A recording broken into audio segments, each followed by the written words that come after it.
أعوذ بالله من الشيطان الرجيم. بسم الله الرحمن الرحيم. الحمد لله رب العالمين، والصلاة والسلام على أشرف المرسلين سيدنا محمد النبي الأمي وعلى آله وصحبه أجمعين. إذا ما شئت في الدارين تسعد فأكثر من الصلاة على محمد، وإذا ما أردت القبول في الدعوات فاختم بالصلاة على محمد. وإن كانت ذنوبك ليس تحصى تكفر بالصلاة على محمد، فما تضاعفت الحسنات إلا بتكرار الصلاة على محمد. اللهم صل وسلم وبارك على من إذا مشى يسبقه النور، وإذا تكلم أخجل البذور، وإذا ركع أو سجد يقول أمتي أمتي يا غفور. اللهم صل وسلم وبارك على هذا النبي الأمي وعلى آله وصحبه وسلم تسليما كثيرا، ثم أما بعد. أيها الإخوة الأحباب، ما زال حديثنا موصولا مع علم الحديث النبوي الشريف، واليوم سوف نتحدث في سؤال مهم في علم الحديث، وهذا السؤال يقول: هل تجوز رواية الحديث بالمعنى أم لا؟ يعني معظم الناس مش حافظ الأحاديث. طب واحد مش حافظ الحديث ينفع بقى يجي يقول لنا قال رسول الله صلى الله عليه وسلم كذا بالمعنى اللي هو فيه؟ هذا المقصود من السؤال. احنا قبل كده قلنا ان علم الحديث كلمة حديث يعني ايه؟ كل ما أضيف إلى النبي صلى الله عليه وسلم من قول أو فعل أو تقرير أو صفة من الصفات، سواء كانت هذه الصفة صفة خلقية أم صفة خلقية، وتحدثنا عن هذا الأمر. ثم بعد ذلك قلنا ما معنى السند، وما معنى المتن، وما معنى الرواية. وقلنا بأن السند هو الطريق الموصل إلى المتن، يعني سلسلة الرواية. تيجي تقرأ الحديث يقول لك حدثنا فلان عن فلان عن فلان، فلان ده هو اسمه السند. طيب ايه المتن؟ اللي هو نص الحديث نفسه. نضرب مثلا مثال صغير: قال رسول الله صلى الله عليه وسلم إنما الأعمال بالنيات. وقلنا أيضا إن مفهوم الرواية في الحديث تيجي تقرأ في الروايات يقول لك رواية كذا ورواية كذا ورواه فلان وتعددت الروايات. الرواية المقصود بها إيه؟ إن الحديث يرد إلينا بأكثر من لفظ، بس خلي بالك ولكن المعنى واحد.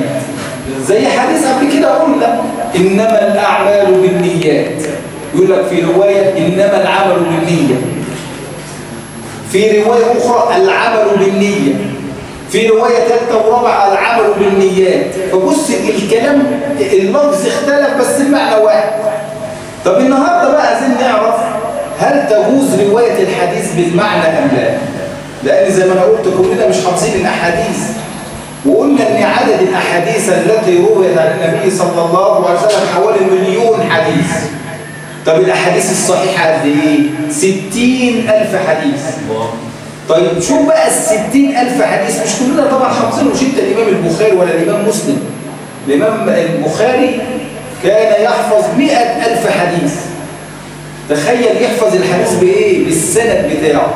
رواه فلان عن فلان عن فلان قال رسول الله صلى الله عليه وسلم كذا، وكان لا يخطئ أبدا في شرح الحديث أو في فهم الحديث. طيب نشوف بقى رواية الحديث بالمعنى. انت قاعد مع الأولاد في البيت، أو انت خطيب بتخطب على المنبر، وبعدين اختلط عليك الحديث فانت مش عارف تقول الحديث باللفظ بتاعه، فينفع اقول الحديث بمعناه؟ اختلف فيها العلماء. قال العلماء بأن لفظ الحديث لا يذكر إلا بمعناه، طب نقول لهم ازاي؟ ما اقول لك اصل لفظ سيدنا النبي صلى الله عليه وسلم دوت وحي، مش ربنا قال في القرآن ان هو الا وحي ايه؟ يوحى. لذلك قال لك لا، في فريق من العلماء قال لا يجوز رواية الحديث بالمعنى. طيب شوف بقى الرأي الآخر دولة المانعين. طب المجيزين قالوا تجوز رواية الحديث بالمعنى حتى لا يختلط الأمر على الناس. طب احنا بقى نقف معانا رأي، أنا أجيز رواية الحديث بالمعنى، يعني يجوز ان انت تروي الحديث بالمعنى. كلنا طبعا حافظين حديث بني الإسلام على 5: شهادة أن لا إله إلا الله وأن محمدا رسول الله وإقام الصلاة وإيتاء الزكاة وصوم رمضان وحج البيت لمن استطاع إليه سبيلا. طيب واحد سمع الحديث بالنص هو كما ورد عن سيدنا النبي، روح البيت بقى عايز يشرح الحديث لأولاده، شوف يقول لهم ايه، خلي بالك شوف اللفظ بيختلف ازاي، بس المعنى واحد. يقول لهم يا اولاد النهارده انا صليت وبعدين سمعت حديث سيدنا النبي صلى الله عليه وسلم قال فيه، خلي بالك لان سيدنا النبي قال في الحديث من كذب علي متعمدا فليتبوأ مقعده من الايه؟ من النار. شوف يقول لهم انا سمعت حديث النهارده الشيخ قال بيقول عن سيدنا النبي صلى الله عليه وسلم قال ان القواعد بتاع الاسلام 5، وان البناء ده هو بيكون 5 حاجات يا اولاد. اول حاجه اقام الصلاه وايتاء الزكاه وصوم رمضان وحج البيت لو انا استطعت ان انا احج. قال لا، شوف هو روى الحديث بالايه؟ بالمعنى. اجاز العلماء روايه الحديث بالمعنى اذا لم يخل بالمعنى. طب روايه الحديث بالمعنى دي رويت في صحيح البخاري ومسلم الاول. ايوه، نضرب مثال صغير وهنوريك ان انت لو غلطت حتى في الحرف، لو غلطت حتى في النقطه ممكن تغير المعنى. تخيل. طب نشوف كده مثال صغير. كلنا طبعا حافظين حديث ورد في صحيح الامام مسلم قال رسول الله صلى الله عليه وسلم من صام رمضان ثم أتبعه 6 من شوال كان كمن صام الدهر ايه؟ كله. في بعض الناس سمع الحديث فقال لك لا انا ما اعرفش اسمع الحديث، انا عايزك تكتب لي الحديث. فجه الكاتب بتاع الحديث كتب الحديث. راح كاتب الحديث ازاي؟ خلي بالك، راح شايل السين وراح عاملها شين. كلمة 6 بدل ما يكتب 6 كتب ايه؟ شيئا. هي نفس الكلام بس يدوب غير الحرف. فراح قال الحديث لناس اول مرة تسمعه، فقال لهم ده انا قرأت في حديث قال رسول الله صلى الله عليه وسلم من صام رمضان ايمانا واحتسابا، او من صام رمضان ثم اتبعه ايه؟ شيئا من شوال فكأنما صام الدهر كله. فيجي بعض علماء الحديث يروح عند يوم يبص يلاقوا ما بيصوموش 6 ايام، يقول لك انا كفايه ان اصوم يوم او يومين او 3. فبيسالهم انتوا ازاي تصوموا يوم او يومين او 3 مع ان سيدنا النبي قال 6؟ قال لا، ده احنا الحديث اللي ورد الينا شيئا من شوال، يعني لو انا صمت يوم يبقى خلاص. طب نشوف مثال تاني. تقرأ في بعض الأحاديث كان رسول الله صلى الله عليه وسلم يصلي إلى عنزة. شوف كلمة عنزة، النون هنا مفتوحة. فيجي بعض الناس يحرف في الحديث وبدل ما يكتب عنزة يروح كاتب عنزة. لا، بيعلمك ايه؟ يعني الفقه بتاعه ايه؟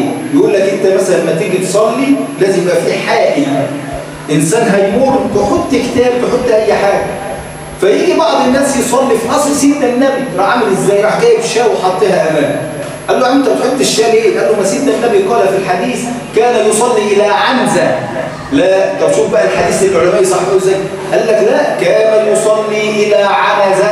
العنزة دي الحربة، يعني لما تكون بتصلي في اي مكان عشان بس تعرف، عشان ما حدش يمر من قدامه يقول لك حط اي حاجه.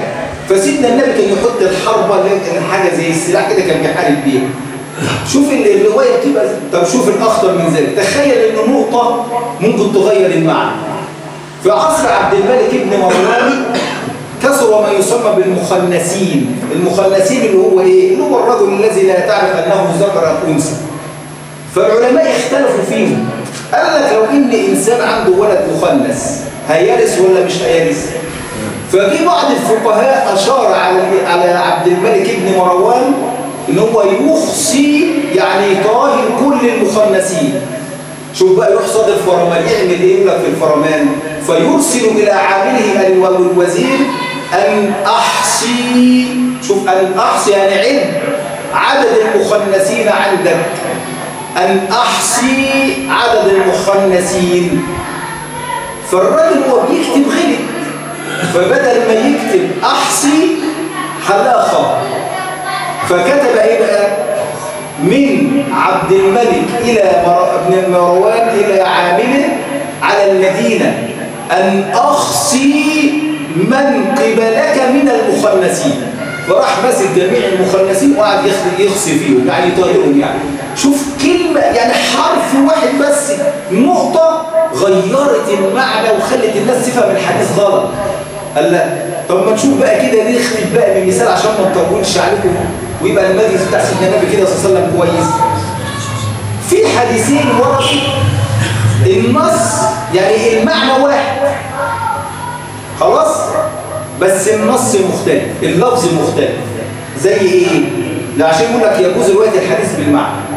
حديث ورد في صحيح الإمام البخاري عن سيدنا أبي موسى الأشعري، ونفس الحديث ورد عن سيدنا أبي موسى الأشعري في صحيح مسلم. أصح الكتب، صحيح مسلم ورد حديث وصحيح البخاري ورد حديث، والحديثين وردوا عن راوي واحد. هو حديث واحد بس روى عن راوي واحد اللي هو سيدنا أبي موسى الأشعري.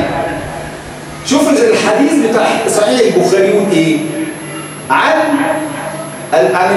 البخاري، يعني يقول روينا عن وبعدين يجي عن أبي موسى الأشعري قال. شوفوا يقول ايه؟ قال رسول الله صلى الله عليه وسلم: مثل الذي يذكر ربه والذي لا يذكر ربه كمثل الحي والميت. صدق رسول الله صلى الله عليه وسلم. يعني اللي بيذكر ربنا ده تحس فيه حياة، إنما اللي ما بيذكرش ايه؟ ده ميت.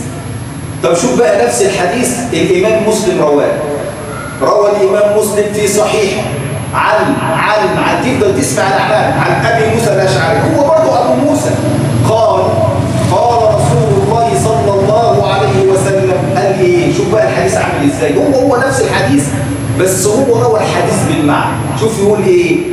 مثل البيت الذي يذكر فيه اسم الله كمثل الحي والميت.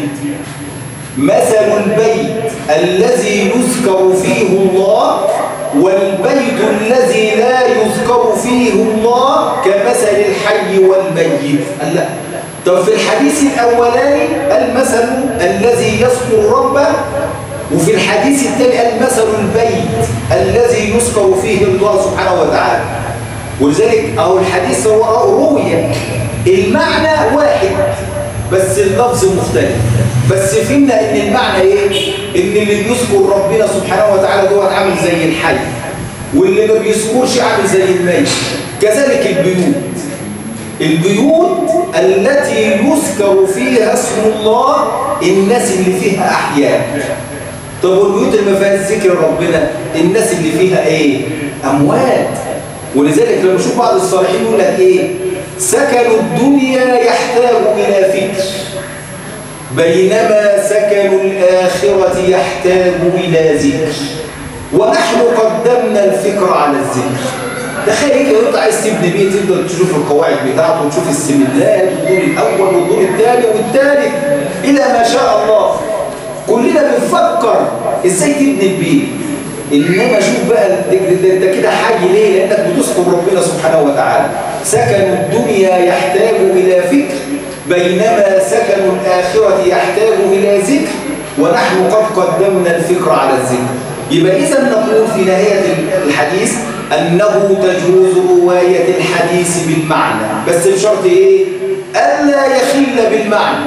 نضرب مثال صغير، أسهل حديث الناس كلها حفظاه. قال رسول الله صلى الله عليه وسلم: تبسمك في وجه أخيك إيه؟ صدقة. حديث بسيط، تبسمك في وجه أخيك صدقة. طيب إنسان بسيط عمي مش دارس لغة عربية ولا دارس حاجة خالص وعايز يشرح لأولاده تبسمك في وجه أخيك صدقة، فيمسك ابنه ويمسك الراجل اللي جنبه ده واحد مكشر يقول له يا أخي تخيل ده سيدنا النبي بيقول اللي أنت لما تضحك في وش واحد صاحبك، شوف بيقولوا الحديث إزاي، يبقى أنت كده خدت صدقة. قال لا، هل تجوز هذه الرواية؟ يقول له نعم تجوز. ليه؟ لأنها لم تخل بالمعنى. طالما انها ما اخلتش بالمعنى اذا فالحديث يكون صحيح، ولذلك اجاز العلماء روايه الحديث بالمعنى. هذا والله تعالى اعلى واعلم. ندعو الله تبارك وتعالى ان يفقهنا في ديننا.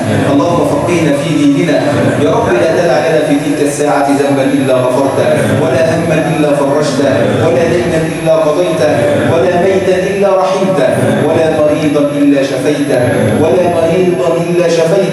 اللهم انفعنا بما علمتنا. اللهم إنا نسألك علما نافعا ورزقا واسعا وشفاء من كل داء. ربنا آتنا في الدنيا حسنة وفي الآخرة حسنة وقنا عذاب النار.